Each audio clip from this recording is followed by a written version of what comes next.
السلام علیکم دوستوں، آج بات کریں گے کہ شدید گرمی میں ہماری گاڑیوں کے ٹائر پھٹ جانے کا خطرہ کیوں بڑھ جاتا ہے۔ آج اس ویڈیو میں ہم آپ کو بتائیں گے کچھ ایسی خطرناک وجوہات جس کی وجہ سے آپ کی گاڑی کا ٹائر پھٹ جاتا ہے۔ وجوہات جاننے کے لیے ویڈیو کو آخر تک ضرور دیکھیں۔ دوستوں، اگر ہائی وے پر آپ کی تیز رفتار کار کا ٹائر پھٹ جائے تو اپنا ہی زور سے بریک دبائیں اور نہ ہی اچانک ایکسلریٹر سے پاؤں ہٹائیں۔ پاکستان میں گرمی کی شدت بڑھتے ہی موٹر ویز اور ہائی ویز پر سفر کرنے والے بہت سے صارفین نے اس سے ملتے جلتے اپنے حالیہ تجربات شیئر کیے ہیں۔ ماہرین کا خیال ہے کہ گرمی بڑھنے سے ٹائر پھٹ جانے کا خدشہ بڑھ سکتا ہے اور یہ سڑک پر حادثات کا سبب بنتا ہے، لہذا اس سلسلے میں احتیاط لازم ہے۔ کئی ملکوں میں موسم سرما اور موسم گرما میں الگ الگ ٹائر استعمال کیے جاتے ہیں اور موسم کی مناسبت کے ساتھ ٹائر تبدیل بھی کر لیے جاتے ہیں۔ ٹائر سیفٹی پر یورپی کمیشن کی ایک رپورٹ کے مطابق سب سے اہم پہلو یہ ہے کہ آپ کے ٹائر کی روڈ پر گرپ کیسی ہے، اس میں ایئر پریشر یعنی ہوا کا دباؤ کتنا ہے اور ٹائر کتنا پرانا ہے۔ ٹائر گرپ یعنی ٹائر کی گاڑی کو سڑک پر قابو میں رکھنے کی صلاحیت میں کمی کی کئی وجوہات ہو سکتی ہیں، جیسے ٹائر کی موٹائی اور گاڑی کو روکنے میں مشکلات پیش آ سکتی ہیں اور کار بے قابو بھی ہو سکتی ہے۔ ٹائر گرپ کا تعلق اس بات سے بھی ہے کہ ٹائر کتنا پرانا ہے اور اس میں ہوا کا دباؤ کتنا ہے۔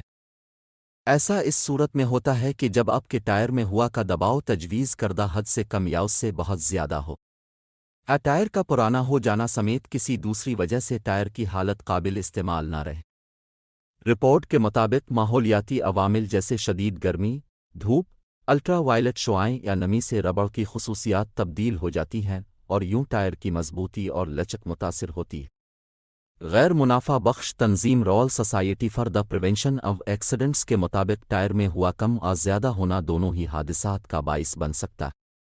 زیادہ ہوا سے ٹائر کا قطر پھیل جاتا ہے، سڑک کے ساتھ لگنے والا ٹریڈ ساکڑ جاتا ہے، لچک میں کمی آتی ہے اور اس کی روڈ گرپ متاثر ہوتی ہے، اور ٹائر کا درجہ حرارت بڑھتا ہے، جس کے بعد کار کو قابو میں رکھنا مشکل ہو جاتا ہے۔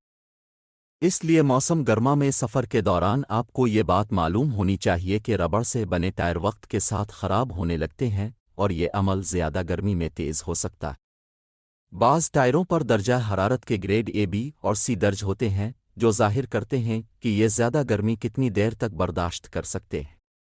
مزید یہ کہ درجہ حرارت میں تبدیلی کے ساتھ آپ کے ٹائر کا ایئر پریشر بھی تبدیل ہوتا ہے۔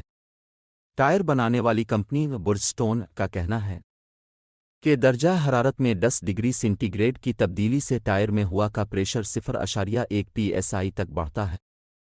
مسافر کاروں میں عموماً ہوا کے دباؤ کی تجویز کردہ حد 30 سے 35 PSI کے بیچ ہوتی ہے اور اضافی پریشر سے اس کی کارکردگی متاثر ہو سکتی ہے۔ برجسٹون کے مطابق ٹائروں میں ہوا زیادہ ہونے سے بریک لگنے کا عمل متاثر ہوتا ہے اور ٹائر جلدی گھس جاتے ہیں۔ دوستوں، سوچنے والی بات یہ ہے، اگر کسی سڑک پر یا پھر موٹر وے پر دوران ڈرائیونگ ٹائر پھٹنے پر کیا کرنا چاہیے۔ سب سے پہلی بات یہ کہ اپنے گھبرانا نہیں ہے، اور یہی ہدایت امریکہ میں national high way traffic safety administration نے بھی دی ہے۔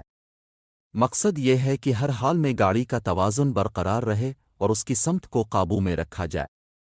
اس کے مطابق ٹائر پریشر برقرار رکھنے سے ٹائر پھٹنے کے واقعات کو ٹالا جا سکتا ہے، یہ ہمیشہ ممکن نہیں ہوتا۔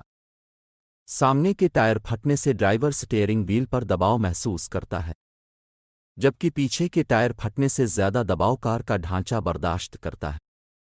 تیز رفتار سڑک پر دوران ڈرائیونگ ٹائر پھٹنے پر آپ کو ان ہدایات پر عمل کرنا چاہیے۔ دونوں ہاتھوں سے سٹیئرنگ وہیل کو مضبوطی سے پکڑ لیں، فوراً زور سے بریک نہ لگائیں۔ رفتار کم کرنے کے لیے پہلے آرام سے ایکسلریٹر سے پاؤں ہٹائیں۔ جس جانب آپ کار کو لے جانا چاہتے ہیں اس طرف سٹیئرنگ کو آہستہ سے موڑ دیں۔ کار کا بیلنس ٹھیک ہونے پر اسے محفوظ مقام پر پارک کر دیں۔ اب آپ ٹائر کو تبدیل کر سکتے ہیں یا ہیلپ لائن پر رابطہ کر سکتے ہیں۔ اگر آپ چاہتے ہیں کہ اس نوبت تک بات نہ پہنچے تو اپنے ٹائر کا پریشر باقاعدگی سے چیک کریں اور پرانے ٹائروں کو بروقت تبدیل کریں۔ آج کی ویڈیو یہی تک۔ آپ کو یہ معلومات کیسی لگی؟ اپنے خیالات کا اظہار نیچے کمنٹ میں ضرور کریں۔